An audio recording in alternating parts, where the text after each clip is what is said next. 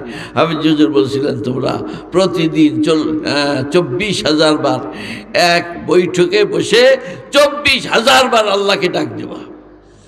আরে মিয়া, 24,000 বার ডাকলে একবারে ডাকো আল্লাহ শুনবে না? হ্যাঁ, শুনবে না? শুনবে না? যদি একটা ডাক আল্লাহর পছন্দ হয়ে যায়, 24,000 বার তুমি ডাকছো, এর ভিতরকার একটা ডাক যদি পছন্দ হয়ে যায়, বাস তোমার বেড়া পার। এখন তোমার সব গুনাহ মাফ, এখন তোমার জান্নাতের ফয়সালা হয়ে যাবে, আল্লাহর যদি পছন্দ হয়ে যায়। সেজন্য আল্লাহকে বেশি বেশি ডাকতে হবে। রাজি আছি? কে কে রাজি আছি দেখি হাত উঠান দেখি। আল্লাহ পাক আমাদের সবাইকে তৌফিক দান করে।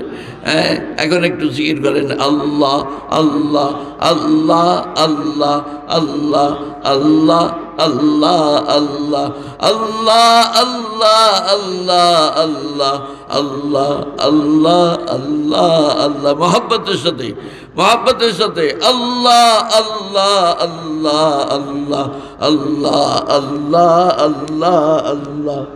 কতক্ষণ কতক্ষণ কতক্ষণ কতক্ষণ কথা বলবো? শেষ করে দেবো? হ্যাঁ, আর কি, আর কতক্ষণ? হ্যাঁ, কতক্ষণ আসবে? 20 মিনিট। এতক্ষণ পর্যন্ত আপনারা এখন, আমি বুড়া মানুষ। না, আমি আপনি শেষ করে দিলে আপনি, হ্যাঁ ঠিক আছে। আল্লাহ 24,000 বার হযরত হাফেজ হুজুর রহমাতুল্লাহ আলাইহি আমাদেরকে বলছিলেন। প্রতিদিন আমরা ওই সময় চিল্লা দিচ্ছিলাম হুজুরের দরবারে, প্রতিদিন 24,000 বার। কতবার? হ্যাঁ, এই যে তাবলীগের মুরব্বী হযরত মাওলানা ইলিয়াস সাহেব রহমাতুল্লাহ আলাইহি, উনি রোজানা আল্লাহ আল্লাহ কতবার বলতেন জানেন? জানেন আপনারা? আল্লাহ আল্লাহ জিকির কতবার করতেন? 40,000 বার। হযরত মাওলানা ইলিয়াস সাহেব রহমাতুল্লাহ আলাইহি রোজানা আল্লাহ আল্লাহ আল্লাহ আল্লাহ জিকির করতেন 40,000 বার। সুবহানাল্লাহ বলেন না মিয়া? আল্লাহু আকবার। কি আজীব ব্যাপার! 40,000 র্যাম নেই না? হ্যাঁ, দাওয়াতের কাজ চালু করছেন, আর সারা দুনিয়ার লক্ষ লক্ষ কোটি কোটি মানুষ মিয়া দিনের পথে আসছে। এমনি না, এই আমলের তাসির এত বেশি এমনি হয় নাই। উনি এদিকে কাজে লাগাই দিয়ে আল্লাহকে ডাকে আল্লাহ আল্লাহ আল্লাহ আল্লাহ আল্লাহ আল্লাহ আল্লাহ আল্লাহ। তাবলীগের কাজটা যিনি চালু করলেন, উনি তো 40,000 বার রোজানা আল্লাহ আল্লাহ করেন। আমরা এই তাবলীগে 1 চিল্লা দেই, 3 চিল্লা দেই, 6 মাস লাগাই, 1 বছর লাগাই, আমরা আল্লাহ আল্লাহ একবারও বলি না। ঠিক না বেঠিক? হ্যাঁ, আমরা আল্লাহ আল্লাহর জিকির আল্লাহ আল্লাহ একবারও বলি না, 100 বারও বলি না। তসবিহ হাতে নিয়ে 100 বার আল্লাহ আল্লাহ আল্লাহ আল্লাহ আল্লাহ কোনো তাবলীগওয়ালাকে আমি দেখি নাই। হ্যাঁ, অথচ যার ওসিলাতে কোটি কোটি মানুষ হেদায়েত পেয়ে গেল, উনি রোজানা 40,000 বার আল্লাহকে ডাকতেন। সুবহানাল্লাহ সুবহানাল্লাহ। 40,000 বার।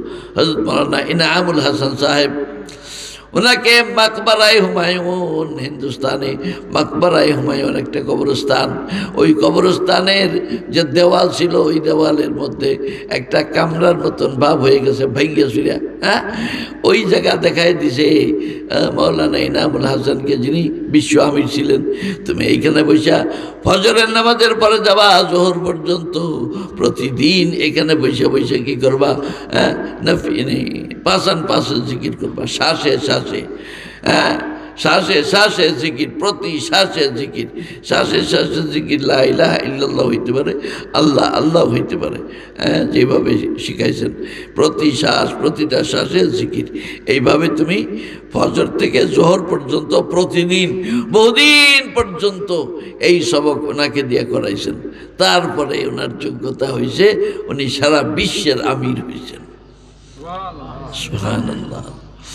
আমাদের তাবলীগের লাইনে, মাদ্রাসার লাইনে, তাসনিফাতের মধ্যে যারা থাকে তাদের এই লাইনে যত বড় বড় আলেম পিছনে চলে গেছেন, একজনও আপনি এমন দেখাইতে পারবেন না যে কোনো শায়েখ তার নাই, কোনো শায়েখের কাছে বায়াত হয় নাই, কোনো শায়েখের পরামর্শে সে নিজের জিন্দেগি দুরুস্ত করার জন্য মেহনত করে নাই, মুজাহাদা করে নাই, এরকম একজনও পাবেন না। যত মানুষের কাছে বড় বড় আকাবের দিন, বড় বড় ওলামায়ে কেরাম, যাদের দ্বারা দুনিয়াতে কাজ হয়েছে, যাদের নাম আমরা জানি, এনারা একজনও বায়াত হওয়া ছাড়া, আল্লাহর জিকির করা ছাড়া, সবক আসবাক আদায় করা ছাড়া একজনও থাকে নাই, একজনও নাই। একজনও এরকম পাবেন না যে মাওলানা হয়েছে আর দিনের কাম শুরু করে দিচ্ছে, আর কারো সম্পর্ক আল্লাহ বালাদের সাথে কোনো সম্পর্ক নেই, এরকম একজনও পাবেন না। সবাই আল্লাহ বালাদের সাথে সম্পর্ক রেখে আল্লাহ পাকের জিকির করে করে করে করে করে তারপরে তার মধ্যে ইস্তেদাদ পয়দা হয়েছে, যোগ্যতা পয়দা হয়েছে। এখন আমরা এই জিনিসটাকে বাদ দিয়ে দিয়েছি, ভুলে গেছি। আমরা কি জিকির করবো তো আমরা, কি বলেন, জিকির করতে রাজি? হ্যাঁ, হযরত মাওলানা রশিদ আহমদ গাঙ্গুহি বড় আলেম, তাকে মুজাসসাম ফিকা বলা হয়, মানে মাথা থেকে পা পর্যন্ত গোটাটাই যেন এলেম ফিকা হয়ে গেছে। এরকম ব্যক্তি, এরকম বড় আলেম, উনি হাজি ইমদাদুল্লাহ মহাজির মক্কি রহমতুল্লাহ কাছে গেছেন, দেখা করেছেন, হুজুর আমি আপনার কাছে বায়াত হব, তবে একটা শর্ত। কি শর্ত? कि आखिरी रात को उठना, तहज्जुद पढ़ना और जिक्र का ज़र्ब लगाना, ये मुझसे होगा नहीं। बुझलेন?